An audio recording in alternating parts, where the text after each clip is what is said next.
நம்மளுடைய ஆவடி மாநகராட்சி மேம்படுவதற்கும் எண்ணற்ற பல திட்டங்களை நம்மளுடைய ரயில்வே நிலையத்திலிருந்து ஆரம்பித்து நம்மளுடைய ஆவடி மாநகராட்சிக்கு உட்பட்ட அனைத்து ரயில்வே நிலையங்களிலும் மேம்படுத்துவதற்காக ரயில்வே திட்டங்களையும் மிக விரைவாக செய்து கொண்டிருக்கும் நம்முடைய பாரத பிரதமர் நரேந்திர மோடி அவர்களுடைய எண்ணற்ற சாதனைகளை பட்டியலிட்டு கொண்டே போகலாம்.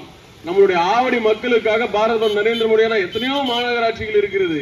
ஆனால் ஆவடி மாநகராட்சிகளுக்கும் இந்த திட்டம் போய் சேர வேண்டும் என்று கண்ணும் கருத்துமாக கண்காணித்து செயலாற்றிக் கொண்டிருக்கும் நம்மளுடைய மக்களுக்காக பணியாற்றிக் கொண்டிருக்கும் நம்முடைய பாரத பிரதமர் நரேந்திர மோடி அவர்களுக்கு உங்களின் சார்பாக இந்த பிறந்தநாள் வாழ்த்துக்களை கொண்டு போய் சேர்ப்பதில் பெருமகிழ்ச்சி அடைகின்றோம்.